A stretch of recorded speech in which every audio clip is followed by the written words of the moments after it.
terça-feira, dia 12 de janeiro, está começando mais uma edição do Bom Dia Produtor. Chega para cá, meu amigo, minha amiga, que nós vamos juntos até as 8h30 da manhã pelo horário de Brasília, com muita informação, tudo isso que movimenta o setor do agronegócio. No programa de hoje, vamos falar sobre o aumento do número das exportações de Mato Grosso do Sul. O estado teve incremento de 38% no superávit, se comparado ao mesmo período de 2019. Líderes do agronegócio que atuaram em um protesto contra o aumento de impostos no estado de São Paulo na semana passada aguardam a publicação de um decreto que mantenha as alíquotas de ICMS vigentes iguais às que foram no ano de 2020. Temos a quinta parte da nossa série de reportagens que conta o drama de produtores rurais que estão em situação de invasão aqui no estado de Mato Grosso do Sul. Direto da Bolsa Brasileira de Mercadorias, o Walter Puga Júnior traz as primeiras movimentações financeiras do dia. Tudo isso e muito mais informação agora no Bom Dia Produtor.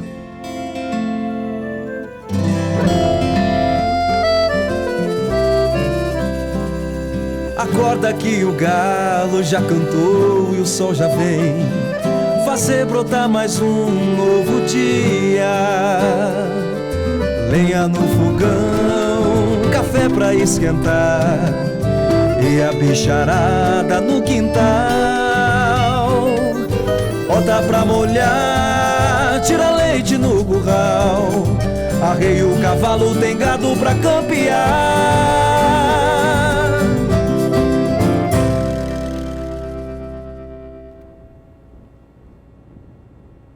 7h03 pelo horário de Brasília. Lembra você que nós vamos juntos até as 8h30 da manhã. Estou contando com a sua audiência, viu? E a gente começa o nosso programa indo ao destaque da nossa capital federal. Quem traz os detalhes é a Berenice. Bom dia, Berenice. Bom dia. O agronegócio da Argentina pressionou e o governo local conseguiu reverter a suspensão das exportações de milho. Porém, foi estabelecido um limite diário para exportação de 30 mil toneladas por dia. Os setores de cadeias produtivas de alimentos da Argentina se comprometeram em abastecer o mercado interno com fluidez até que comece a safra 2020-2021. Vale lembrar que a Argentina é um importante parceiro comercial do Brasil. Com a suspensão das exportações anunciada em dezembro pelo governo argentino, o Brasil teria que optar pelos Estados Unidos para suprir essa demanda. De Brasília, Berenice Leite. E agora você acompanha a análise da Scott Consultoria para o mercado do boi gordo. Quem traz para a gente os detalhes é a Tainá Drugovic. Bom, hoje tivemos novas altas e isso se deve a essa oferta mais enxuta na maioria das praças pecuárias monitoradas aqui pela Scott Consultoria. Na Praça Paulista, na comparação com a última sexta-feira, a cotação do boi gordo e da vaca gorda subiram R$ 2,00.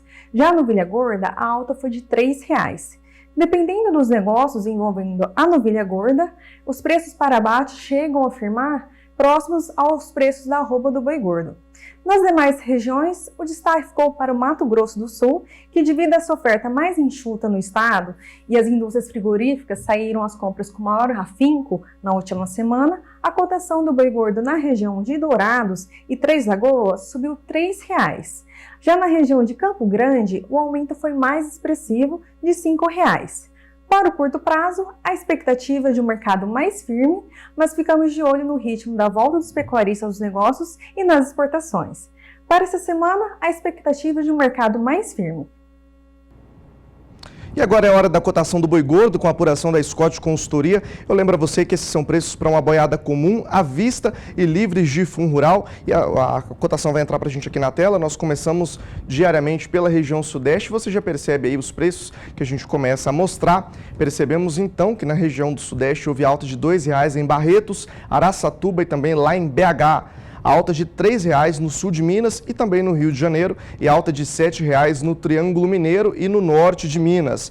Agora a gente segue para a nossa região sul do Brasil, mostrando que houve alta de R$ 7,00 no oeste de Santa Catarina e de 10 centavos no quilo em Pelotas e oeste do Rio Grande do Sul. Vou pedir para o Lucas colocar para a gente agora a primeira tela do Centro-Oeste. A gente já percebe aí que houve alta de R$ 3,00 em Dourados e também em Três Lagoas. Tem alta de R$ 5,00 em Campo Grande e no sul de Goiás e alta de R$ 6,00 em Goiânia, capital.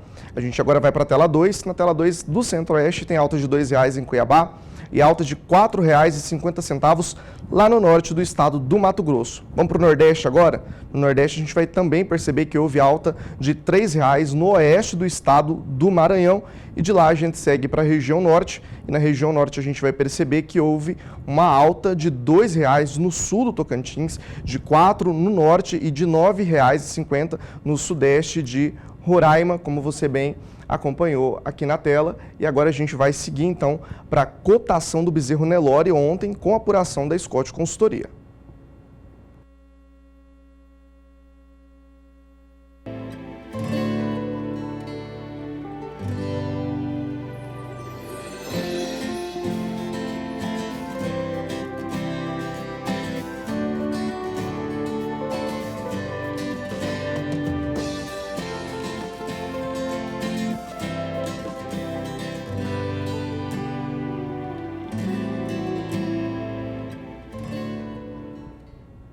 O Sistema de Integração Lavoura e Pecuária procura formas sustentáveis de aproveitamento do solo nos diferentes momentos do ano agrícola, alternando agricultura e pecuária. Essa é a chamada safrinha do boi. Quem vai trazer detalhes para a gente é o repórter Valdir Pacheco, direto do nosso estado, Mato Grosso.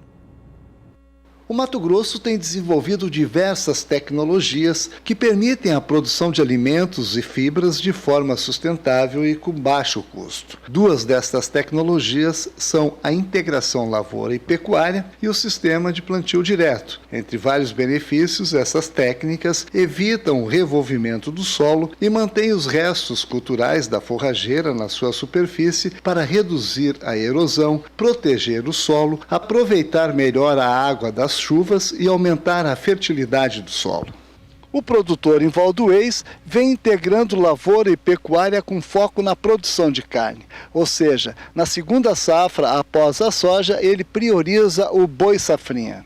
Bom, o interessante é que a gente faz uma rotação de cultura, né? A gente sai da leguminosa e vai para uma gramínea e traz algum benefício para o solo. Mas principalmente a safra seguinte seria de carne, né? Então eu vou produzir carne em cima dessa área de soja. Em termos de rentabilidade na soja, eu não tenho visto grandes diferenças.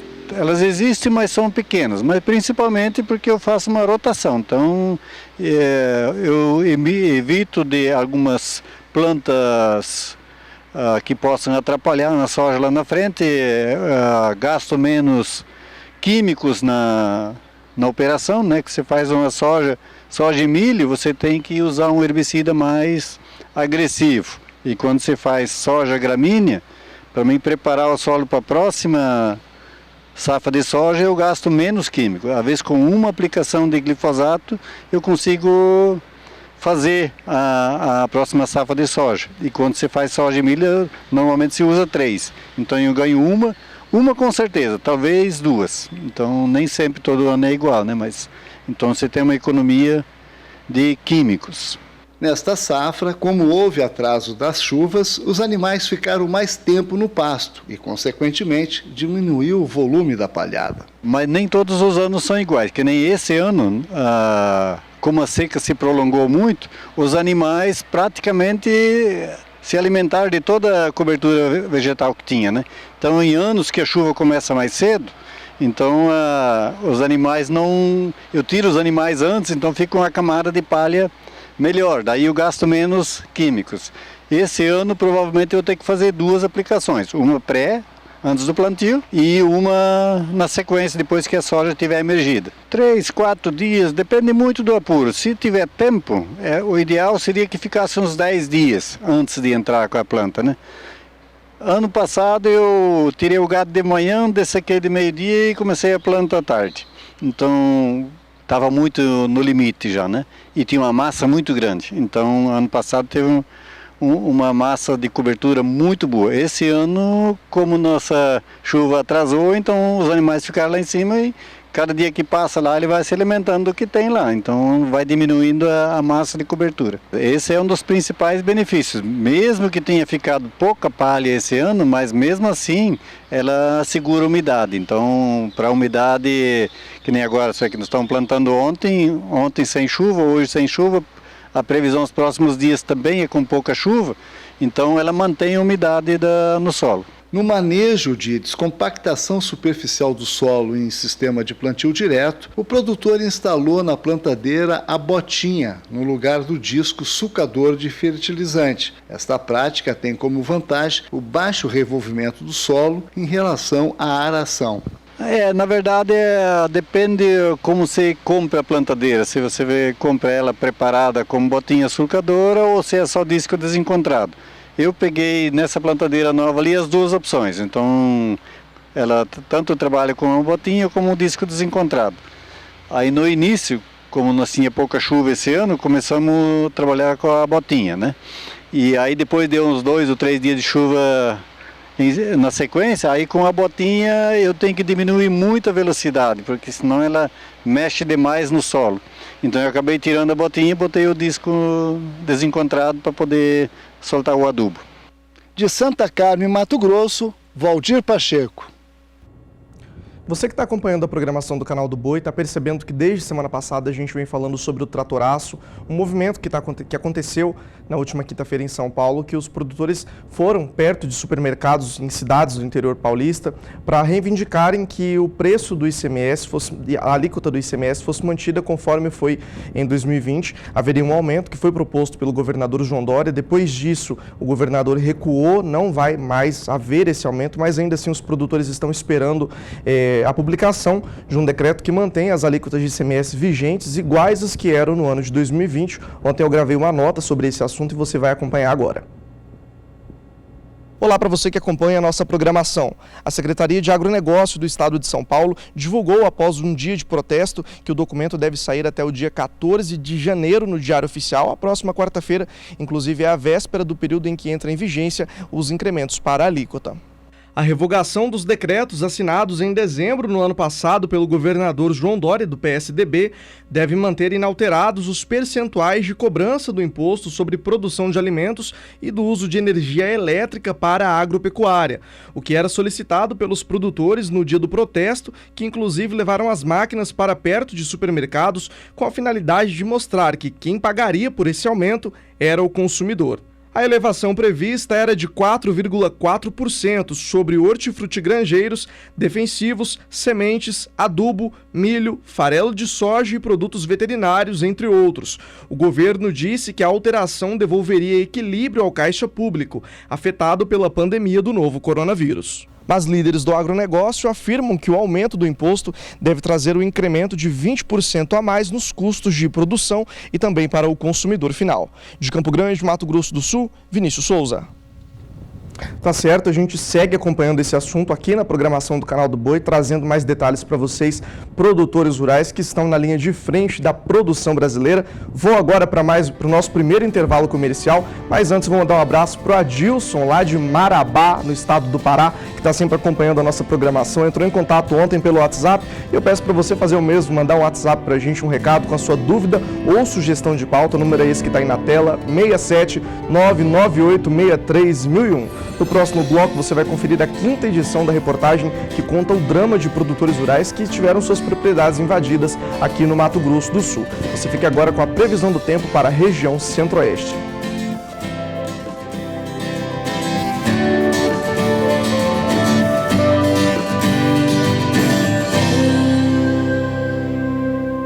Estou de volta junto com toda a nossa equipe, são 7 horas e 10 minutos pelo horário de Brasília. Fique aqui comigo porque ainda tem muita coisa boa para a gente comentar. E agora a gente fala sobre a raça montana, que serve tanto para a monta natural, inseminação, cruzamento industrial, tem uma variedade muito boa. Os animais são adaptados em todas as regiões do Brasil e a repórter Kylie Rodrigues preparou uma reportagem que mostra todo o potencial da raça. Vamos acompanhar. A raça montana é 100% brasileira. Nos últimos anos se expandiu em todos os estados. Tem regiões que chove pouco, tem regiões que chove muito, tem regiões que faz muito calor, que é mais seco, que é mais úmido, né? Então nós temos touros montana trabalhando muito bem lá no Acre, no Pará, e nós temos touros montana trabalhando muito bem lá no Rio Grande do Sul e no Uruguai, né? A gente, como ele é uma raça composta, a gente sabe exatamente do que ele é feito, qual que é a composição racial de cada touro, né?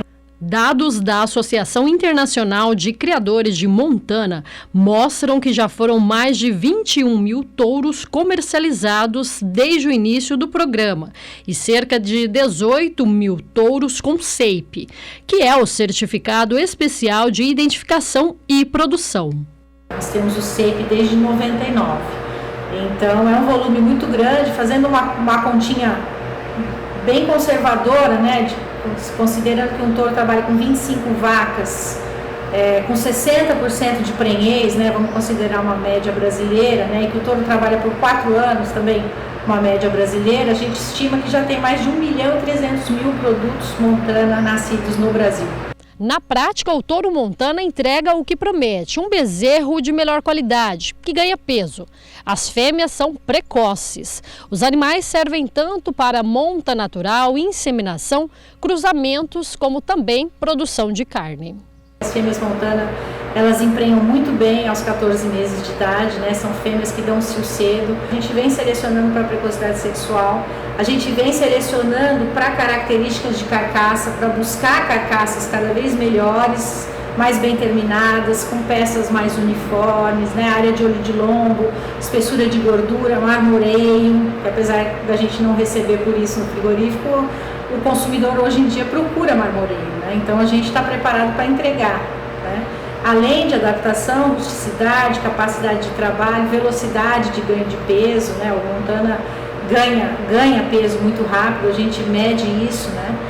Na associação, a grande novidade são os trabalhos voltados para a genômica, ferramenta de avaliação que abre grandes possibilidades para o melhoramento dos rebanhos. De Campo Grande, Kaile Rodrigues. Vou falar agora dos desafios para o ano de 2021 no agronegócio, principalmente quando o assunto é abastecimento de milho. Quem vai trazer os detalhes é o João Pedro Cuti Dias. 2021, o grande desafio vai ser a questão do milho. Nós entramos no primeiro semana de janeiro com as exportações firmes do milho, refletindo o preço no mercado internacional de 170 ano passado por dólar por tonelada em cima do navio. Esse ano já abrimos com 222 dólares por tonelada free on board em cima do navio. O que acontece? Isso é o grande formador de preço no mercado interno brasileiro. O milho, no frango, no suíno, ele responde por quase 50% do custo de produção. É a principal fonte energética. No caso do bovino, o milho também é usado, principalmente na questão de confinamento, com semi-confinamento, onde que você suplementa o gado no coxo, sempre há uma parcela significativa de milho na formação da ração. A dificuldade é que nós temos uma primeira safra apertada, 25 milhões de toneladas, sofreu com o clima no sul do Brasil, principalmente no Rio Grande do Sul e Santa Catarina. Nós agora vamos para uma segunda safra de milho após a colheita da soja, principalmente no Paraná, centro-oeste brasileiro. Aí sim, haverá uma pressão muito grande, há um interesse do produtor em fazer um plantio tecnificado, usar bons híbridos, fazer adubação nitrogenada, ou seja, fazer o dever de casa para que se consiga alta produtividade. Porém, tudo isso depende de uma coisa, do tempo, da chuva. Se houver chover bem, com toda essa tecnologia, com os resíduos no solo, com adubação, etc., é possível nós chegarmos a 85 milhões de toneladas. Soma 85 com 25, estamos falando em 110 milhões de toneladas. A previsão das exportações para esse ano 2021 seria algo acima do 2020. 2020 ficou na faixa de 34 milhões de toneladas. O consumo nosso, ele está mais ou menos estabilizado próximo a 70 milhões de toneladas. Ou seja, vamos ter sempre uma oferta muito apertada de milho em relação ao consumo. O produtor está capitalizado, soja bom preço, milho bom preço, ou seja, ele não tem aquela pressa em colocar no mercado, não tem aquela preocupação de vender isso aí. E as exportações firmes, com preço bom no porto, é outro fator que puxa os preços. Poucas alternativas nós temos para o milho. No Mato Grosso, por exemplo, onde que o consumo de milho é muito voltado para confinamento e outros, você usa muito o DDG, o destilado dry grain, o farelo que sobra na produção de etanol a partir de milho. Mas também está um preço mais ou menos equivalente ao milho em grão. Você olha o sorgo, esse sim, cremos que vai ter um aumento de plantio, principalmente para aquele produtor de soja que vai fazer a segunda safra, porém está um pouco fora da janela ideal, ou seja, vai plantar a partir de próximo ao fim do mês de março. O sorgo é o primo pobre, mas quando você tem um preço muito bom para o milho, o sorgo passa a ser uma alternativa extremamente interessante. O uso de caroço de algodão, torta de algodão, esse também é um pouco limitado, especialmente em bovina, por questão de gosto na carne, já uma certa preocupação de manter de acordo com um certo limite de uso dele. Então, 2021, o pecuarista ele não pode esperar preços muito bons, preço barato para os grãos que ele usa no confinamento ou na suplementação. O preço do milho deverá continuar o ano inteiro apertado. Esse é o momento ideal, então, para o senhor e a senhora que trabalha com isso, se preocupar com o quê? A maneira mais barata de produzir carne e leite é um bom pasto. Pense bem nisso e use no seu dia a dia. Vamos falar de marmelada agora? Pois é, mas não é bagunça não, viu? A gente vai falar da relação entre Minas Gerais e o marmelo, que é uma relação bem antiga, teve o ápice dela entre 1940 e 1970. É uma reportagem em parceria da Emater Minas com o Canal do Boi e mostra a importância do marmelo e a retomada para a cultura e também para a economia da região. Veja os detalhes na reportagem. A produção de marmelo em Minas Gerais já viveu períodos áureos, tempo em que muitas famílias conseguiram se sustentar e movimentar a economia de seus municípios com a venda dos doces de marmelada. Seu Anísio, por exemplo, tem uma média de 3 hectares da fruta em sua propriedade em São João do Paraíso, no norte de Minas Gerais. Produz uma média de 10 a 12 toneladas da fruta por ano e fabrica cerca de 23 toneladas de doce anualmente. A produção de marmelo e de doce de marmelo está na família Capuchinho Gomes há mais de 100 anos. Eles começam a trazer o fruto do campo aproximadamente no mês de dezembro. E só então eles começam esse processo que consiste da retirada da semente e a lavagem do fruto. Segundo consta, a família nossa foi os primeiros que trouxeram as mudas de marmelo para São João do Paraíso, que vieram de Rio de Contas, na Bahia, nos meados de 1910, foram meus bisavós, que trouxeram as primeiras mudas. Chegamos bem no período final de preparo das últimas fornadas de doce na agroindústria do Anísio. Por lá, se viu o movimento do pessoal tirando a semente, lavando o fruto, levando para cozinhar, peneirando para extrair o caldo, mexendo o doce no tacho. E ufa, haja fôlego! Ainda falta adicionar o açúcar à massa, colocar na forma. São tantos detalhes que o olho do dono tem que estar atento a tudo. O marmeleiro é uma planta típica de climas temperados e bastante exigente em tratos culturais. É oriunda da Ásia Ocidental. Foi introduzida no Brasil em 1532 por Martim Afonso de Souza, tendo sido inclusive o primeiro produto de exportação paulista, antes mesmo do café, conforme relato histórico. Possui um formato semelhante ao da pera, tem cor amarelada e possui uma massa dura com leve sabor cítrico. Por apresentar tais características, é mais indicada para ser consumida na forma de doces, geleias e licores. Há pelo menos 40 produtores vivendo dessa atividade em São João do Paraíso, numa área que chega a aproximadamente 40 hectares de marmelo transformados em barras de doce. Toda a produção é escoada na região e em cidades da Bahia. Há mais de 20 anos, a Emater tem orientado os produtores a melhor conduzir as lavouras. Foi feita orientação técnica no sentido de formação da muda na sacolinha plástica, para depois fazer o plantio no campo já com a muda pronta. Foi feita a orientação da poda de formação da planta, que para essa espécie de fruta a poda de formação é tipo taça.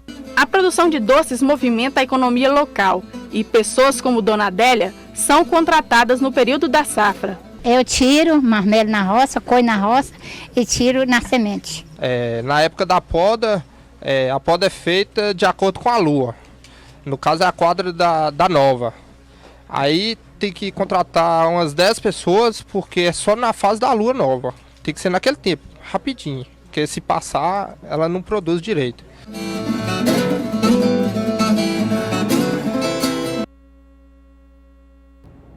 Tá vendo só aí, marmelada não é só coisa ruim não, viu? Marmelada é coisa boa também.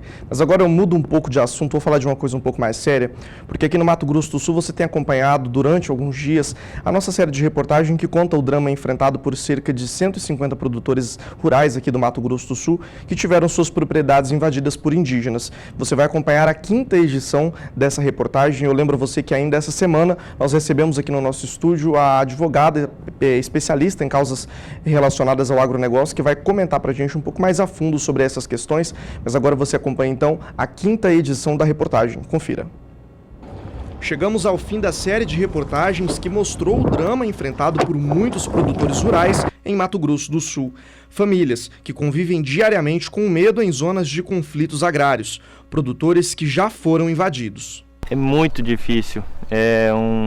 Você saber que você é proprietário de um imóvel, do que seja, e você não ter paz, você não mandar no que é seu, você ser impossibilitado de produzir. Produtores que temem por invasões. Durante toda essa minha história, né, eu tô com 58 anos, eu nunca passei por uma situação tão difícil como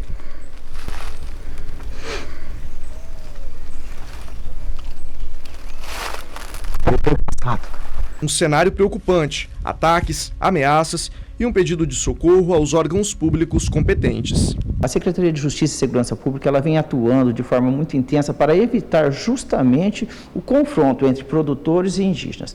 Produtores que estão em cima das suas terras há muitas décadas, com justo título, e indígenas que pleiteiam essas terras hoje tituladas. Depois de conhecer a dura realidade enfrentada em Dourados, o nosso destino foi a zona rural de Aquidauana. Lá conhecemos a produtora Tereza Cristina, invadida em 2016. Eu não gosto nem de lembrar, porque é uma coisa que a gente trabalhou e do jeito que eles fizeram com a gente foi arrancado da gente. E então, paramos para ouvir a história do Pedro, produtor que teve suas terras invadidas há muitos anos. No olhar, a esperança de quem aguarda pela justiça. Na memória, as marcas de quem perdeu tudo o que conquistou. A minha propriedade foi invadida em 3 de outubro de 2013. Nosso processo, o processo de demarcação, ocorreu no início do governo Lula, no dia 19 de abril, dia do índio, do primeiro mandato dele, ele assinou a portaria declaratória. De lá para cá a gente vem fazendo a defesa antropológica, que fazia parte do processo. Dizem que faz parte do processo você fazer a sua defesa. Então nós fizemos nosso estudo antropológico, comprovando a documentação nossa originária de mais de 100 anos, toda a cadeia dominial, apresentando, fizemos a perícia judicial posteriormente. Não há sobreposição de área, nós fizemos todas as nossas defesas. De acordo com o Pedro, são 8 anos esperando por um julgamento. Mas até agora, o processo segue em primeira instância. Meu sentimento é de tristeza, de esperança e de tristeza, por uma justiça lenta que brasileiro nenhum gostaria de ter. Atualmente, o Mato Grosso do Sul tem cerca de 150 produtores invadidos, muitos deles em terras que estão homologadas há mais de 100 anos. O marco no tempo poderia resolver esse problema, não só no estado, como também a nível de Brasil. O chamado marco temporal é uma ação no STF que defende que os indígenas que não estavam em terras no dia 5 de outubro de 1988, o mesmo dia em que entrou em vigor a Constituição Federal do Brasil, não teriam direito a essas propriedades. Ainda assim, o Supremo pode entender que houve um erro histórico e optar por fazer uma reparação.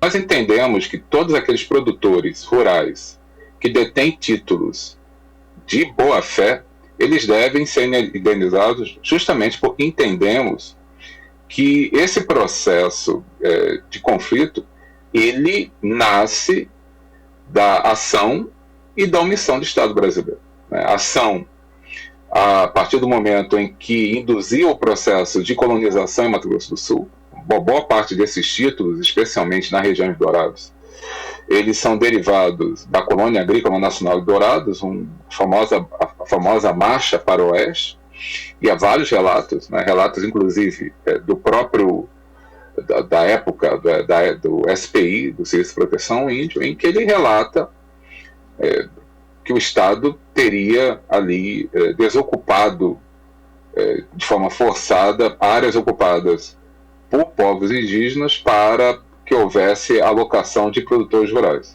Se nós tivermos o entendimento de que todas essas áreas reivindicadas pelos indígenas são de posse tradicional, isso implica no cancelamento, na nulidade dos títulos de domínio e, nos termos do parágrafo 6º do artigo 231 da Constituição Federal, esses proprietários deixariam de ter o domínio sobre a área e receberiam apenas a indenização pelas benfeitorias. Isso é o que está escrito na lei. Agora, existe uma responsabilização do poder público que, entre aspas, vendeu o que não podia ter vendido. E aí nós temos uma evicção do negócio jurídico, cabendo ao Estado a indenização aos produtores rurais por esse vício do negócio. Enquanto não se chega a uma determinação judicial que possa colocar um ponto final na discussão, o Pedro e tantos outros produtores que tiveram suas áreas invadidas, não apenas no Mato Grosso do Sul, mas em todo o Brasil, continuam acreditando que é possível terem suas terras novamente. Esperança é a última que morre. A gente vai lutar para tentar fazer com que as pessoas entendam a realidade da situação. Essa é a esperança nossa, porque a maioria da população desconhece a causa. Eles têm aquele lado poético, o lado que é bom também, dos índios, da pobreza, mas não reconhecer o produtor rural que trabalha, que sustenta esse país, que traz alimento, que não invade terra de ninguém, preserva com a sua reserva florestal, pelo Código Florestal, faz tudo direitinho, a gente gostaria que fosse reconhecido. É essa a nossa esperança. A esperança continua sendo a última que literalmente morre. Bom, no dia 28 de outubro do ano passado, o marco no tempo seria julgado pelo STF, só que o julgamento foi adiado e não existe, por enquanto, uma nova data para que isso aconteça. Vale lembrar que, durante o processo de produção das reportagens, nós procuramos a FUNAI, que se limitou a dizer que não tinha uma fonte disponível para falar sobre esse assunto. Você pode rever essas reportagens acessando o portal sba1.com, toda a série está disponível lá, tem também no nosso canal do YouTube. Eu lembro a você que ainda tem uma edição especial que nós preparamos, que conta a história de mais uma produtora rural que enfrenta esse drama ali na região de Dourados, e amanhã você acompanha com exclusividade no Canal do Boi. Lembro você também que na sexta-feira nós recebemos aqui nos nossos estúdios do Canal do Boi a Luana Ruiz, advogada que vai falar sobre esse assunto, tá ok? Bom, convido você para participar junto comigo do Bom Dia Produtor, enviando sua dúvida ou a sua sugestão no nosso número de WhatsApp. O número é esse que está aí na tela, viu? 998631001. No próximo bloco eu falo sobre a aprovação por unanimidade que aguarda a sanção do governo do estado. Um projeto de lei que torna obrigatório o fornecimento de feijão e arroz pelo menos uma vez por dia na rede pública de ensino do estado de São Paulo. Você vai ficar com a previsão do tempo para a região norte e também para a região nordeste.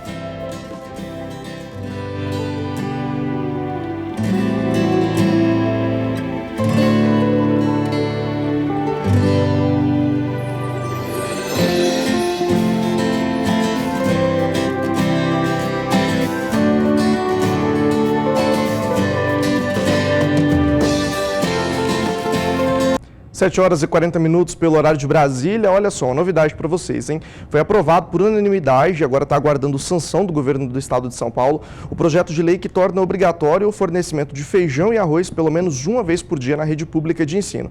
E é de lá que a jornalista Sara Kirchhoff conversou com o autor do projeto, deputado federal Frederico Dávila, que vai contar para a gente mais detalhes desse assunto. Confira. É isso mesmo, eu converso com o responsável por esse projeto de lei, deputado Frederico Dávila, que está conosco pela internet. Deputado, primeiramente, eu queria entender de que forma que vão ser feitas essas compras desse produto do arroz e feijão e se vocês já têm uma ideia do tamanho do impacto disso na cadeia. Seja bem-vindo ao Canal do Boi. Obrigado, Sara. Um abraço a todos os telespectadores do Canal do Boi.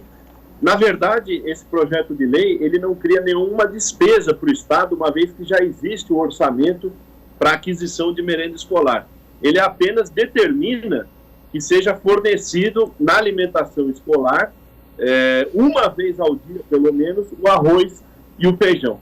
Nós estamos pensando justamente na substituição de produtos processados, alimentos extremamente calóricos, com excesso de sódio, de sal, que estimulam as crianças futuramente a consumirem mais açúcar, mais sódio, mais sal e acabam gerando problemas de hipertensão e diabetes.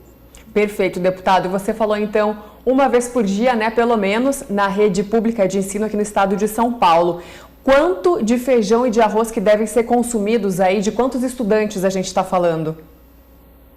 Olha, Sara, varia muito de acordo com a idade, né? Porque você tem crianças desde a pré-escola até o segundo grau. Mas serão 3.500.000 alunos beneficiados praticamente em toda a rede pública estadual que tem merenda escolar no dia a dia e que com certeza o arroz e feijão vai substituir alimentos que são nocivos para a saúde. Várias reclamações que nós já recebemos aqui referentes a merenda escolar inadequada, com bolachas, com salgadinhos, com alimentos extremamente processados e que acabam estimulando desde cedo as crianças a consumirem excesso de sal, excesso de açúcar e de carga calórica bastante elevada. Deputado, e claro que esse é um outro assunto também, né, e nem vem ao caso, mas para também colocar isso às claras, a gente sabe que muitas crianças da rede pública de ensino têm essa refeição da escola como muitas vezes a única ou uma das poucas refeições por dia, do dia, né, dessa criança, desse estudante. Então, sem dúvida, é importante fornecer alimentos de qualidade, né, e nada melhor que feijão e arroz nessas horas, né? Exatamente. O arroz, como você sabe, é a alimentação básica milenar das culturas orientais, uma fonte de carboidratos bastante interessante, saudável, e o feijão é uma verdadeira maravilha do mundo vegetal, né? Com muitos minerais, muitas vitaminas e uma fonte de proteínas espetacular. Então, a associação do arroz e do feijão, que é uma tradição brasileira, se sintetiza como uma das melhores qualidades alimentícias que nós conhecemos no mundo. E de dois alimentos que nós conhecemos, que sabemos, que o consumidor final sabe, que não sofre o processamento industrial, a manipulação e, consequentemente, preserva todas as suas características originais de quando ele é colhido. Deputado, e esse projeto ele foi aprovado por unanimidade na Lesp, né, aqui em São Paulo. E pelo que eu acompanhei das informações ao longo dessa semana, o retorno das aulas deve começar a partir do dia 4 de fevereiro de 2021. Nessa data, os alunos da rede pública já vão ter acesso a esse alimento? Olha, Sara, para a população entender e para os agricultores também, o projeto foi aprovado aqui na Assembleia Legislativa no âmbito do plenário. Uhum. Agora, esse projeto vai à sanção do governador. É importante que todas as entidades de pais, alunos, escolares e todas as entidades ligadas ao setor pressionem para que seja sancionado, porque nós já vimos vários bons projetos aqui de outros deputados serem vetados pelo Executivo. Uhum. Esse aqui foi aprovado, como você bem disse, por unanimidade aqui no plenário da Assembleia Legislativa, sem nenhuma restrição, sem nenhum voto contra, e, consequentemente, nós esperamos que isso sirva de apelo para que o Executivo sancione esse projeto, que só trará saúde e disposição para nossas crianças, além de substituirmos uma alimentação nociva para a saúde por uma alimentação saudável. Perfeito, deputado. Mais uma vez, obrigada pela sua participação e parabéns aí pela iniciativa. Muito obrigado, Sara, e um abraço a todos os telespectadores do Canal do Boi. Outro abraço para você também. Esse foi então o deputado Frederico Dávila e nós ficamos por aqui. É com vocês. Tá certo, Sara, obrigado pela sua participação. Para se ter bons resultados é preciso usar produtos que garantam a produção e a rentabilidade em uma propriedade. A Facholi é uma empresa que leva a confiança do cliente muito a sério. E o Rodrigo Medina, gerente técnico da Facholi, explica os diferenciais das sementes para a gente. Confira. Olá, meu nome é Rodrigo Medina, sou gerente do departamento técnico das sementes Facholi e hoje a gente vai falar um pouco sobre os diferenciais das sementes Facholi. Sementes Facholi é uma empresa que já está aí há mais de 50 anos no mercado, com campos de produção próprio no estado de São Paulo, Mato Grosso do Sul e Goiás. Os nossos departamentos técnicos e comerciais estão presentes em todo o território nacional. Além disso, a Facholi está envolvida com pesquisa, fomenta a pesquisa no desenvolvimento de novas cultivares, junto à Unipasto e Embrapa. O nosso laboratório próprio conta com a ISO 17025, com um escopo com mais de 10 análises para fins de controle de qualidade. Nossa linha de produto conta com mais de 20 espécies forrageiras e entre essas espécies forrageiras uma ampla variedade de linhas. Com isso a gente consegue atender desde níveis mais básicos de tecnologia até os mais altos de tecnologia, pensando em alta performance e alta plantabilidade. Contamos ainda com um centro de pesquisa em parceria com a Unesp, onde a gente desenvolve e aplica de maneira prática o nosso conhecimento no desenvolvimento, adoção de tecnologias para sistemas produtivos. Para saber mais, acesse o nosso site.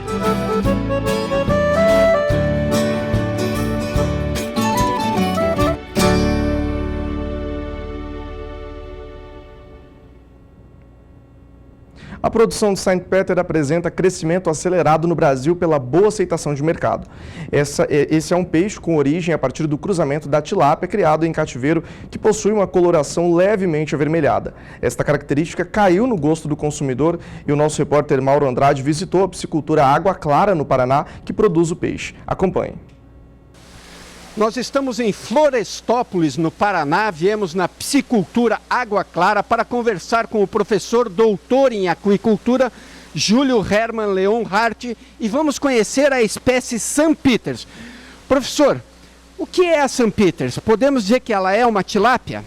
Sim, a St. Peter é uma tilápia, né? Ela tem a origem também no continente africano, né? Ela teve vários momentos de melhoramento genético, onde foi aprimorada a cor dela, o que fez com que ela ficasse vermelha, né? Normalmente a origem principal, a espécie principal que deu origem a St. Peter foi a Eurychromis niloticus, mas depois entrou aí outras variedades de tilápia. E ela é mais valorizada no mercado devido a essa cor? Com certeza, né? A coloração dela é maravilhosa, ela é muito atrativa na gôndola do supermercado, né? E ela compete com outros peixes vermelhos marinhos, né? O salmão até, né? Apesar da coloração externa dela puxar mais para a vermelha, muito famosa no litoral brasileiro inteiro. Então, enquanto uma linhagem escura de tilápia é vendida a X, ela é vendida geralmente 50% a mais. Ela tem um valor agregado muito por conta da cor ou também por conta do sabor? As duas coisas, né? A cor é maravilhosa. Se a pessoa prepara ela, né, só fazendo a retirada de escamas, ela no prato fica muito mais apetitosa do que a outra variante. E o filé também dela é um pouco mais rosado, né? O que valoriza muito no mercado. Professor Júlio, e com relação ao manejo técnico, a criação propriamente dita, ela dá mais trabalho? Com certeza, né? No inverno, principalmente, existe hoje algumas bacterioses que atacam ela fortemente. A maior delas, a franciselose, né? Então, diante disso, no inverno, os cuidados têm que ser redobrados, o cultivo tem que ser em sistema, principalmente aqui no sul, em sistema fechado. Não dá para se fazer em tanques redes. No sul, da St. Peter está em tanques redes. Então poderíamos dizer que a St. Peters ela é mais delicada, ela é mais frágil do que as tilápias marrom. Com certeza, né? A St. Peter, por ser vermelha, ela é muito mais frágil do que a Gift. E no inverno sofre muito. No verão, tudo de bom. Apesar de o crescimento dela ser um pouco inferior, né, a Gift. E como é que está o mercado da Sampix? Está apresentando crescimento? Com certeza, a procura é imensa nos grandes mercados. O que tem de Sampiter já está vendido, né? E o preço muito bom, né? O difícil muitas vezes é ter tecnologia e produtores interessados em aplicar essa tecnologia na Sampiter. Ok, obrigado, professor Júlio. Então, olha aí, a Sampiter não é só o nome diferente, um nome estrangeiro que dá mais charme. Ela também apresenta maiores valores, o custo é maior porque o custo de produção também aumenta. De Florestópolis, no Paraná, Mauro Andrade. As exportações de Mato Grosso do Sul no ano passado somaram mais de 5 bilhões de dólares e ficaram 11,32% superiores ao total que foi apurado no ano de 2019. Por outro lado, as importações foram menores, um total aí de 1.905 bilhões de dólares em 2020 em relação ao valor do ano anterior. Com isso, o saldo da balança comercial, ou seja, o resultado da diminuição de tudo que foi comprado do exterior com o valor das vendas, ficou em 3,902 bilhões de dólares contra 2,814 bilhões que foram apurados em 2019. O Ricardo Sena, secretário adjunto da Secretaria de Meio Ambiente, Desenvolvimento Econômico, Produção e Agricultura Familiar, está aqui para conversar com a gente sobre esse tema, falando sobre esses detalhes. Bom dia, Ricardo, obrigado pela sua participação. Vou começar te perguntando então sobre o crescimento do superávit. Explica para a gente aí o que aconteceu, as expectativas foram superadas? Bom dia. Bom dia, Vinícius, bom dia a todos.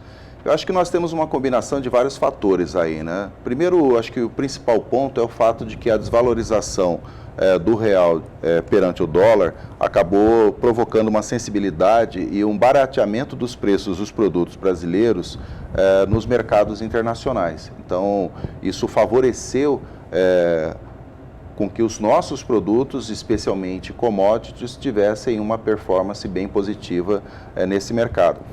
Além disso, a gente tem alguns outros fatores que são importantes também, né? Apesar, a despeito de toda a pandemia, nós tivemos uma produção bastante significativa aí do agro, né? Alguns incentivos, né? Setores altamente competitivos ainda como a celulose. Então nós tivemos aí também um pouco da operação logística reforçada, né? Em 2015, por exemplo, o governo do estado fez um decreto especial de abertura do porto de Porto Murtinho para reativar o porto. Isso acabou criando um volume grande de uma nova rota de escoamento de produção e ajudou por consolidar a tão sonhada rota bioceânica que hoje a gente está trabalhando para que ela amplie os fluxos de comércio, serviços e turismo aí do Brasil, Mato Grosso do Sul e o restante do mundo. Então nós temos aí uma série de fatores que acabam contribuindo para esse bom resultado, para esse bom desempenho das exportações do Mato Grosso do Sul. Justamente, ainda falando um pouco mais sobre isso, como que a gente pode relacionar esses bons resultados aqui no estado do Mato Grosso do Sul? Bom, além da política própria das empresas, né, de querer se alçar ao mercado internacional, e isso é bastante positivo, você tem também a possibilidade, né, dos incentivos que nós recebemos em termos que o governo do estado concedeu em termos de política pública. Nós reformulamos, por exemplo, os programas de avanço da pecuária. Então, incentivamos suinocultura, apicicultura, criamos o programa de carne orgânica, o programa de carne sustentável. Então, todos esses programas acabam criando um novo paradigma de produção, uma melhora. Como a gente diz, né, levantamos a régua, né, para que a produtividade pudesse ter uma melhor performance, e à medida que a gente está vendo aí safras recordes nos últimos anos, então à medida que a produção ganha fôlego, né, então você atende não somente o mercado interno, mas também você cria também expertise nas empresas para que elas possam também buscar os mercados internos. E com o dólar nesse valor, né, você acaba então tendo uma competitividade e um apelo maior nos mercados internacionais pelos produtos não somente sul-mato-grossenses, como produtos brasileiros como um todo. É justamente sobre isso. É um ponto muito importante, a gente precisa falar, porque o dólar tem atingido patamares históricos nos últimos meses, né? Nos últimos dias a gente vem acompanhando essa elevação, mesmo no começo do ano, que era a gente esperando um cenário um pouco diferente, mas ainda assim nós tivemos números um pouco mais altos. Isso tem influência direta quanto à questão do real e nas exportações aqui do estado do Mato Grosso do Sul e até a nível de Brasil?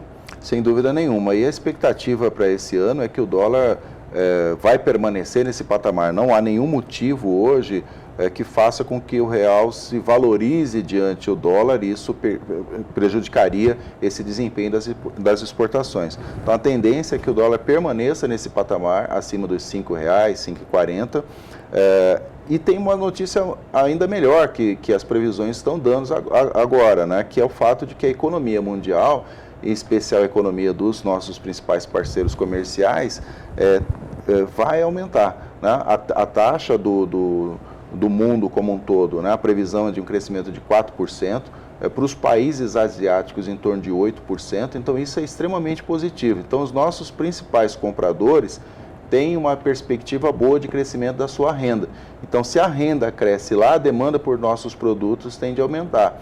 Então aí é um trabalho que a gente precisa fazer no sentido de desonerar a produção, de facilitar os trâmites para exportação, criar os incentivos para aumento da produtividade, disponibilizar recursos para que as empresas possam se beneficiar desse bom momento que se projeta aí para o ano de 2021 na economia mundial e na economia brasileira também, cuja previsão de crescimento é em torno de 3% para 2021. Como que a gente consegue, dentro desse contexto, traçar metas, planos, estratégias, né, bem colocado, para a gente conseguir atingir esses resultados de uma maneira tranquila e satisfatória? Olha, eu acho que assim, do ponto de vista do governo do Estado, nós precisamos o tempo inteiro calibrar as políticas públicas, né? Num primeiro momento, a gente tem conversado bastante, dialogado bastante com o setor produtivo, no sentido de tentar entender que mecanismos de política pública nós precisamos para estimular os setores. Eu acho que agora, nesse caso do setor exportador, nós precisamos colocar uma lupa um pouco maior sobre o desempenho das empresas. Conversar com as empresas para saber o seguinte, olha, como é que está, onde é que a gente pode melhorar do ponto de vista do governo do Estado, aquela articulação que nós podemos fazer eventualmente com o governo federal para tentar melhorar a performance. O resto é questão interna da empresa. Como é que ela vai definir preço, a qualidade do seu produto, mercado, mas do ponto de vista do chamado custo Brasil, nós precisamos entender como isso está funcionando e a gente poder melhorar cada vez mais. Do ponto de vista da produção, a gente já tem feito várias coisas, né? Então, temos dialogado, lançamos agora em novembro, por exemplo, o ProPeixe, que é a nossa política de incentivos à produção da piscicultura, né? Então criamos elementos para que essa atividade possa se tornar uma atividade também alternativa, e isso faz parte de todo um processo que nós estamos desenvolvendo na Secretaria, que é da diversificação da nossa matriz econômica, né? O Estado sempre foi conhecido pela produção de grãos e carne, mas hoje a gente tem uma produção um pouco mais diversificada, e mesmo a produção de grãos e carne, ela começa também a ter patamares de produção comercialmente, com apelo comercial importante do ponto de vista internacional. Esse lançamento, né, do Mato Grosso do Sul nesse mercado internacional é importante porque a gente tem um aprendizado de fora. Os mercados externos acabam mostrando, olha, eu tenho padrões de qualidade, eu tenho padrões de consumo, eu tenho alguns critérios do ponto de vista cultural. Cada país apresenta um conjunto de coisas que para a gente, ao absorver, ao mandar o produto para fora, nós temos o feedback para começar a melhorar a nossa produção, estabelecer protocolos de segurança alimentar, segurança sanitária e outros que acabam, de alguma forma, nos beneficiando.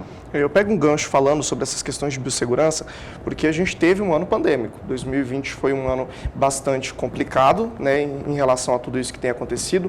E eu te pergunto justamente sobre isso, quanto à questão dos frigoríficos aqui do estado, porque a gente teve aumento no número de exportação.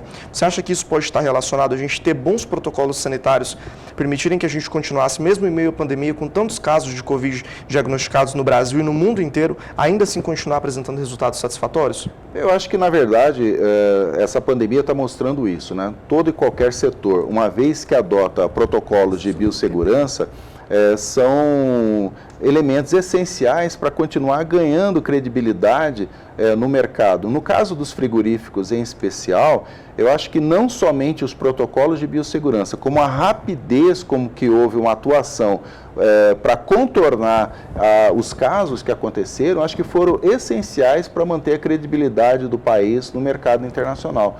Todos os casos que aconteceram teve resposta rápida, não somente das empresas, como também da Secretaria de Saúde do Governo do Estado. As empresas nos procuraram para emparcerar, né? Então houve um diálogo bastante intenso porque o interesse é mútuo, né? Nós queremos que as empresas possam continuar produzindo, continuar vendendo, continuar prosperando, gerando emprego, gerando renda. Então, nós precisamos, nesse momento, dar as mãos uns aos outros para que a gente possa contornar todo e qualquer problema. Então, sem dúvida nenhuma, não somente a adoção de protocolos confiáveis, como também as respostas aos problemas que aconteceram, a resposta rápida, foram essenciais para que a gente pudesse manter a credibilidade no mercado internacional. Agora a gente fala também de soja, porque com relação ao mesmo período do ano passado, nós temos 1,5 milhão a mais de vendas. Aliás, é o mesmo período de 2019. Em 2020 nós temos esse resultado. Expectativas para 2021 permanecem boas e a gente consegue superar esses dados de 2020. Como que foi o trabalho para conseguir atingir um número tão superior ao que foi 2019? Nós estamos com previsão aí dessa safra ser uma safra recorde também, né? A nossa grande preocupação era com a questão climática.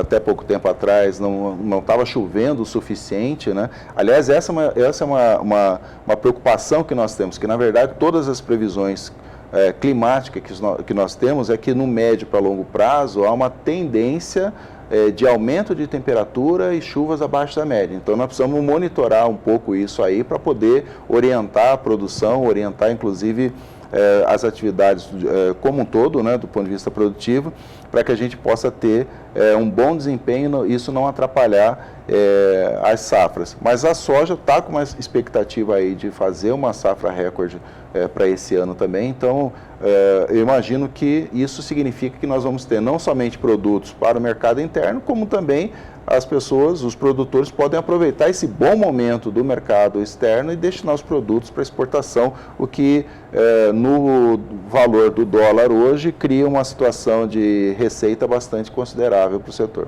Ricardo, eu ainda te faço uma última pergunta, porque a gente precisa falar de celulose. A celulose vem ganhando muito destaque aqui no Mato Grosso do Sul nesses últimos anos, um trabalho muito bem feito, né? Então a gente percebe um incremento muito grande de produção e a gente estava conversando aqui nos bastidores e o Ricardo comentou comigo sobre a suinocultura, que também atingiu resultados além daquilo que se esperava para o ano de 2020. Então eu queria que você comentasse sobre esses dois temas para a gente e a gente já encerra a nossa entrevista. A celulose, sem dúvida nenhuma, é a grande vedete das exportações nos últimos anos, né? É um setor que fez investimentos significativos em tecnologia. Então, hoje toda a produção ela é uma produção com alta tecnologia, o que significa, que, em outras palavras, que o ganho de produtividade é, sem dúvida nenhuma, considerável. E isso atende não somente o mercado interno, mas principalmente o mercado externo. Três Lagoas hoje se tornou o principal município exportador em função do desenvolvimento da atividade da celulose. A gente acredita que a Costa Leste como um todo vai continuar tendo aí na eucaliptocultura como a grande atividade, né, do setor. Mas nesse caso de 2020, eu acho que vale a pena destacar a suinocultura. A suinocultura, em termos físicos, teve um aumento comparado a 2019 de 396%, então quase 400% de aumento na compra da suinocultura, né? Isso para a gente é importante, primeiro porque o governo do estado, há mais ou menos uns 3 anos, participou pela primeira vez, foi o único governo a participar, a ter um stand na principal feira internacional de suínos e aves, né, aqui no Brasil. E ali nós fizemos contato com várias empresas que hoje, inclusive, voltam ao Mato Grosso do Sul, fazendo investimentos em matrizes, né, enfim, na atividade da suinocultura como um todo. Isso cresceu e a gente está vendo o resultado aqui. Ano passado, por exemplo, só no FCO, a atividade de suinocultura captou em projetos mais de 200 milhões de reais. Então a gente viu, está começando a perceber que é uma atividade que está ganhando musculatura, né? E principalmente está conquistando esse espaço no mercado internacional. Os países asiáticos aí, especialmente Singapura, Hong Kong, tiveram um aumento substancial da compra, né, do produto do Mato Grosso do Sul, e a gente está de olho nesses mercados e espera que eles possam continuar comprando do Mato Grosso do Sul. Tá certo, Ricardo. Obrigado pela sua participação, viu? Eu que agradeço a oportunidade. Bom dia a todos. Bom, a gente segue por aqui acompanhando todos esses detalhes e essas movimentações, acompanhando tudo que a Semagro vem divulgando pra gente. Vou para um rápido intervalo, daqui a pouco estou de volta. Vamos fazer aquele nosso combinado? Você vai lá tomar um cafezinho, pega o seu celular, manda um WhatsApp aqui pra gente no número 67998631001. E aí no próximo bloco eu volto conversando com o Walter Puga Júnior, que está lá em São Paulo, vai trazer pra gente as primeiras informações financeiras do dia. E agora você fica com a previsão do tempo para a região sul e sudeste do Brasil.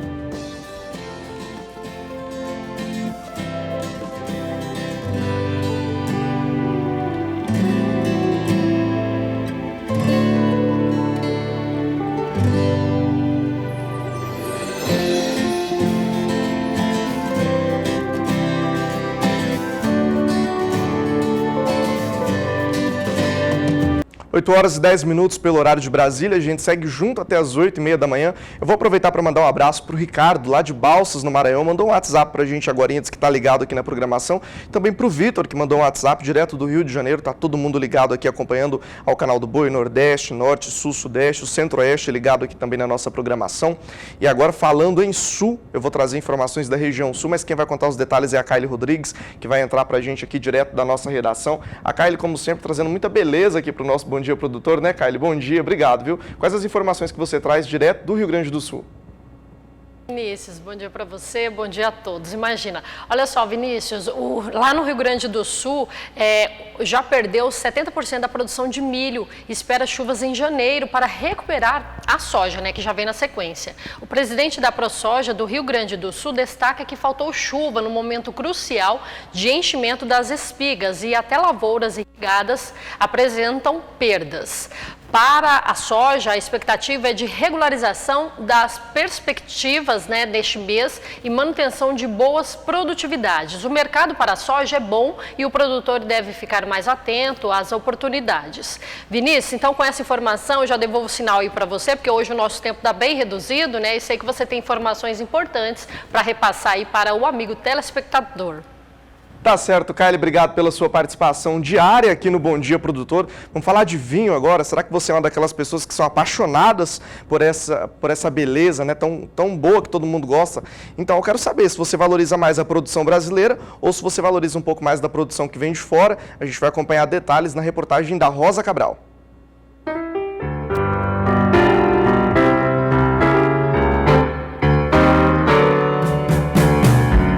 Foco no mercado do vinho. É a conversa com a gaúcha de Pelotas, que vive em Mato Grosso do Sul há 3 anos. Ela é Lilian Ranconi. Enófila, assumida, desde pequena se ambientou no Vale dos Vinhedos, no Rio Grande do Sul. Bom, ela trouxe o Sul na bagagem e se tornou empresária no ramo da comercialização de vinhos. Com uma vasta carta de cursos, prazer e negócios se uniram e surgiu Vai de Vinho. Eu ia para os churrascos, festas aqui na região e levava meu vinho e meu espumante. As minhas amigas ali ficavam questionando, ali não vai de vinho, ali não vai de vinho. E eu disse, peraí, né, tem um lance aí, virou marketing. E nesse novo mundo que vive o Brasil, tempo de pandemia, ficar em casa pode ser saboroso também. O brasileiro está apreciando mais vinho. O consumo dos rótulos nacionais está na porcentagem aí de 39% a mais no consumo. O crescimento do vinho brasileiro em vendas é proporcional ao ano passado, foi de 39% o aumento. O crescimento do vinho tanto importado quanto nacional, foi de 10,9% a venda. O pessoal está em casa, né? Fica ali assistindo umas lives na TV, tomando um vinho. A pandemia ajudou. Ela deu um novo direcionamento ao vinho brasileiro, mas ele está aumentando muito. O lado bom é saber que a bebida produzida em solo do país tropical está em alta e com qualidade.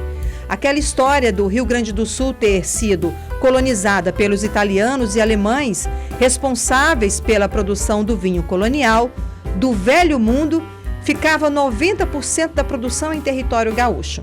As coisas mudaram. Aí vem o Novo Mundo. A modernidade atravessou o caminho e fez a ponte para a mudança do perfil do produtor que chegou ao consumidor. Como está acontecendo agora, que está consumindo vinho brasileiro, veio nesse novo perfil de conhecer o consumidor. Então, eles estão fazendo um vinho mais leve, um vinho que dá para tomar em qualquer hora do dia e não necessariamente aquele vinho mais encorpado, que de repente o pessoal do Brasil todo estranhava. Eu não gosto de vinho porque o vinho é assim, é assado. Então, assim, esse novo consumidor está podendo consumir esse produto novo. Então, qualidade a gente sempre teve, a gente está tendo agora um novo perfil. O produtor está investindo em tecnologia, então, assim, o nosso vinho ele não tem o que perder para nenhum vinho importado, porque a tecnologia nós estamos indo buscar lá fora. Então, assim, o vinho da Itália, né? A nossa tecnologia vem de lá. Então, assim, a gente tem como fazer um vinho bom. Está investindo em recursos humanos, em profissional, enólogo. Hoje em dia eles estão contratando enólogos também do mundo. Está vindo enólogo de lá para trabalhar aqui nas grandes vinícolas.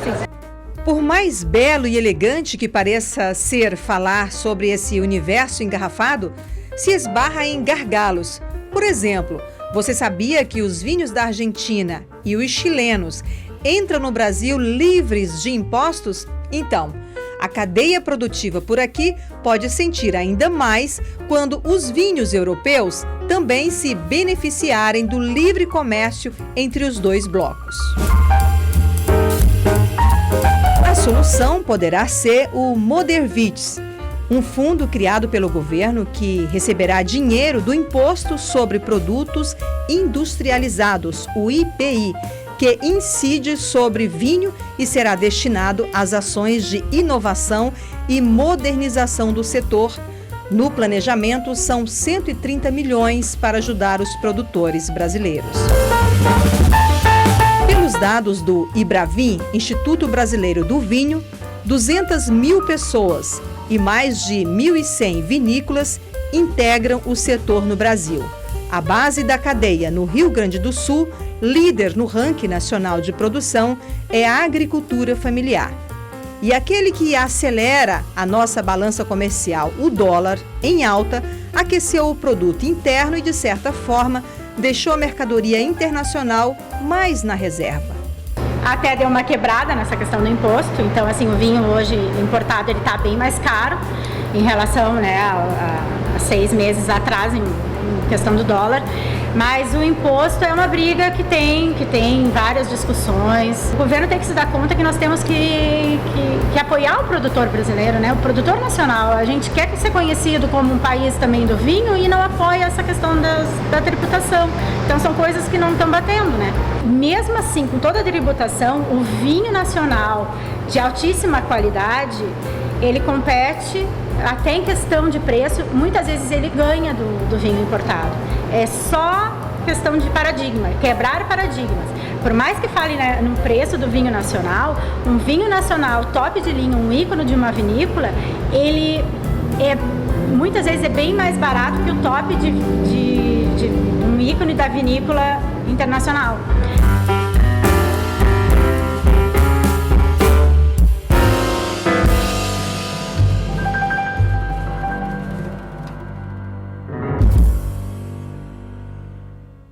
É hora de conversar com o nosso amigo Walter Puga Júnior. Vai entrar aqui na tela para a gente, direto de São Paulo. Puga, obrigado mais uma vez pela sua participação. Bem-vindo ao Canal do Boi. Quais as informações para amanhã dessa terça-feira? Bom, o que nós temos hoje como destaque no noticiário é mais uma posição de um analista de mercado, lembrando que para a pecuária brasileira a perspectiva neste ano é muito boa, apesar de alguns entraves, de algumas limitações, como a limitação do consumidor brasileiro. Bom, a oferta de gado no Brasil para abate não deverá ser melhor este ano do que foi no ano passado. Isso está aliado aí a uma demanda, o preço vai ser mantido por uma demanda firme, chinesa pela carne, deverá continuar a oferecer sustentação à arroba no campo, lógico, essa demanda firme da China, mas o consumo doméstico segue mais fraco, isso coloca um certo limite. Quem disse isso? Alexandre Mendonça de Barros, um dos mais respeitados analistas do mercado de boi gordo, de commodities agrícolas do Brasil. Ele disse que este ano é um ciclo espetacular para o pecuarista, puxado principalmente pelo mercado externo. Ele é sócio da MB Agro e o Alexandre Mendonça de Barros lembrava que depois de bater um recorde em novembro, quando superou R$ 280 a arroba, o indicador CPEA B3 para boi gordo teve uma disparada de preços, né? Terminou em alta de mais de 26%. No último dia de 2019, comparado aí com 2020, quer dizer, já subiu mais de 26%. E que neste ano já acumula uma alta acentuada, né? Veja, o CPEA já apontava ontem, em média, no interior de São Paulo, boi gordo a R$ 284,70 arroba, uma alta só ontem de quase 2%, de 1,86%. Para você ter uma ideia, boi gordo agora em janeiro sobe mais de 6,5% no indicador CPEA, né? Agora, por que isso tudo estaria ocorrendo? Segundo ele, no que diz respeito à oferta de gado, né, é fácil compreender as razões que farão continuar aí a oferta restrita de gado, né? Nas cotações em alta para o boi gordo, é resultado, mais uma vez, de retenção de matrizes. O produtor quer aproveitar ao máximo, né, a maré de preços bons, tanto para a arroba do gado, como também para o bezerro. Portanto, ele vê perspectivas de manutenção de preços em alta para o boi gordo. O movimento do ciclo pecuário começou, ele lembra, lá no quarto trimestre de 2019. Então, Alexandre Mendonça de Barros diz que a oferta reduzida de animais é evidente e ela já reflete uma queda de abates. Veja, nos 9 primeiros meses de 2020, o abate de bovinos já recuou 8,3%, ou seja, entre janeiro e setembro do ano passado, nós já tivemos aí um recuo de 8,3% em relação ao mesmo período do ano anterior. Nós tivemos o abate de 22.300.000 cabeças de gado. Os dados fechados deste ano, até dezembro, né, só serão divulgados pelo IBGE no final de fevereiro. Mas, além dessa oferta restrita, Alexandre Mendonça de Barros lembra que o suporte dos preços virá mesmo da demanda firme da China. Vamos exportar mais, ele disse, e possivelmente produzir a mesma coisa. Ele conversou com jornalistas do diário Valor Econômico e ele disse assim, os preços internos devem continuar testando os limites do consumidor, porque vamos exportar mais e possivelmente produzir a mesma coisa. Agora, para o consumidor brasileiro, isso será uma preocupação.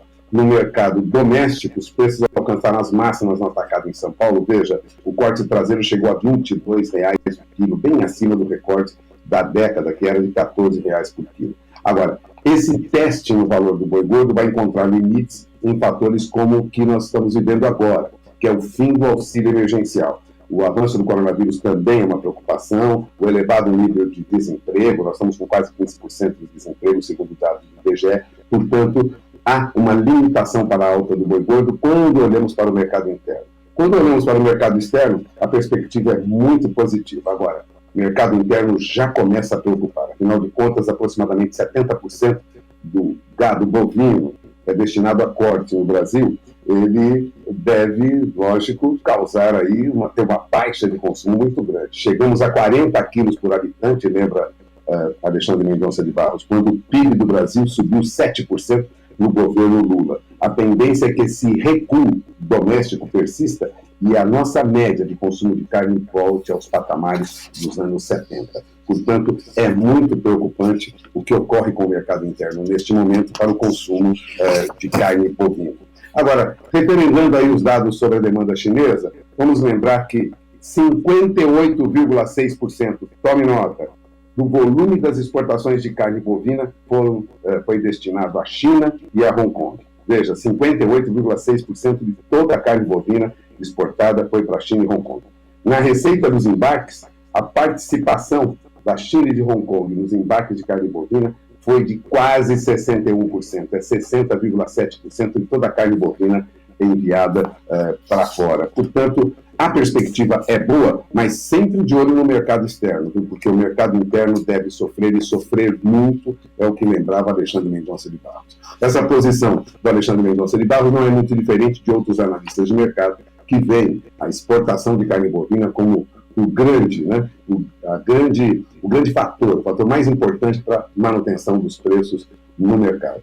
Bom, ciclo pecuário muito bom. Eu aproveito agora e vamos falar um pouquinho do mercado financeiro, né, Vinícius? Porque o dólar fechou ontem em alta de 1,61%, terminou na faixa de R$ 5,50 mais 40, é o maior patamar do dólar frente ao real desde novembro, né?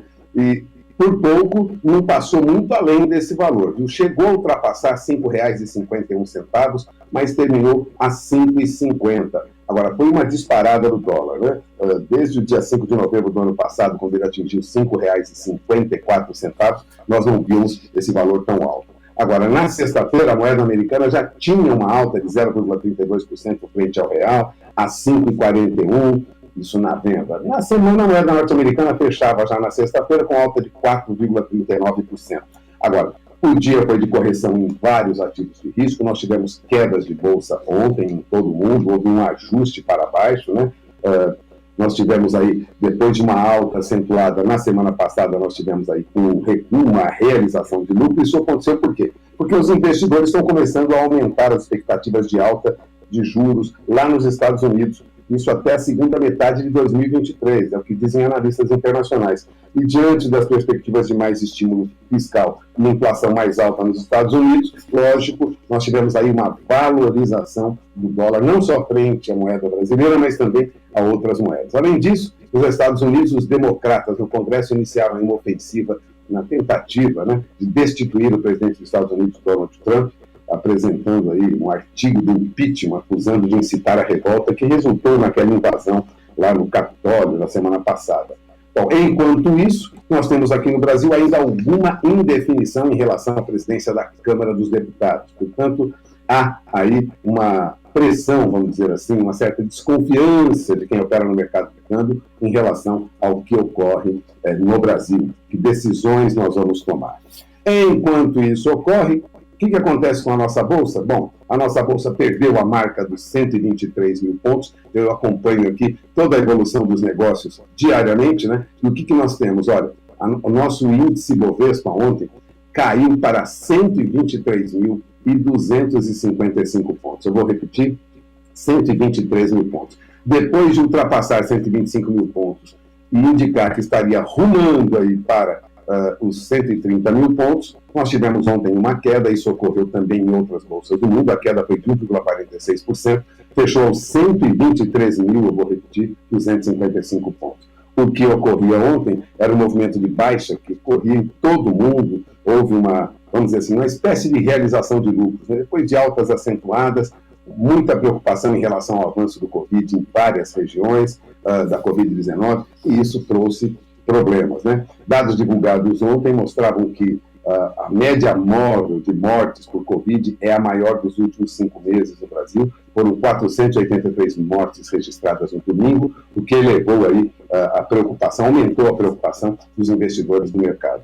Agora, a nossa bolsa caiu porque empresas como a Vale, né, e as outras empresas que vinham com papéis em alta, como Companhia Siderúrgica Nacional e Gerdau, tiveram um recuo. Os Minas, por exemplo, perdeu quase 2,5%, papéis da Gerdau perderam mais de 2,5%, Companhia Siderúrgica Nacional perdeu mais de 1,5%, o Vale caiu 0,31%. Essas ações têm um volume muito grande de comercialização na Bolsa e a preocupação é que esse lucro esperado da retomada da economia não ocorra na velocidade que a princípio se imaginava. Agora, o que acontece fora do Brasil que pode influenciar o nosso mercado aqui, falando de Bolsa? As bolsas da Ásia encerraram o pregão desta terça-feira, a maioria em alta. Investidores do Oriente seguem otimistas aí com os novos estímulos fiscais dos Estados Unidos, reflexo desse estímulo fiscal em todo o mundo, desenvolvimento de vacina contra o coronavírus, né? Esse novo coronavírus também ajuda, né, a estimular o mercado, então nós temos um movimento de alta. Para você ter uma ideia, a Bolsa de Xangai subiu hoje 2,18%, eu tenho anotado aqui. E o Shenzhen, que é uma bolsa menor lá da China, também teve alta de 1,86%, o Hong Kong também subiu.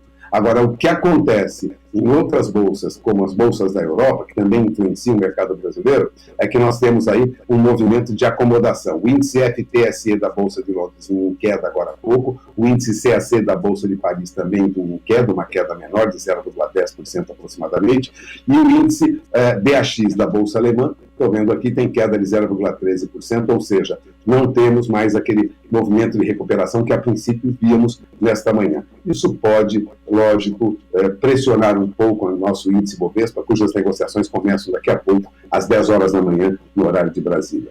O que nós temos hoje é o mercado se acomodando aí, ora esboçando uma recuperação, ora se ajustando em negociações com volume menor, muita preocupação, valores mais baixos. Há muita preocupação ainda em relação ao avanço da Covid em todo o mundo.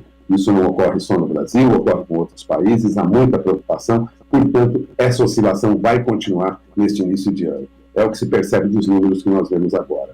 O dólar tende a se manter em patamar mais alto, a nossa bolsa tende a patinar aí abaixo dos 124 mil pontos.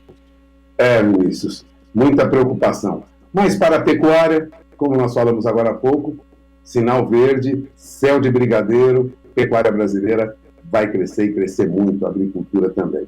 É com você. Tá certo, Puga, obrigado pela sua participação aqui no Bom Dia Produtor. Então a gente segue com essas expectativas. Eu vou ficando por aqui, lembro você que daqui a pouco o programa está disponível nas nossas redes sociais e amanhã eu estou de volta com muito mais informação. Te convido agora para continuar durante o dia junto com a gente. Até amanhã, estou contando com a sua audiência.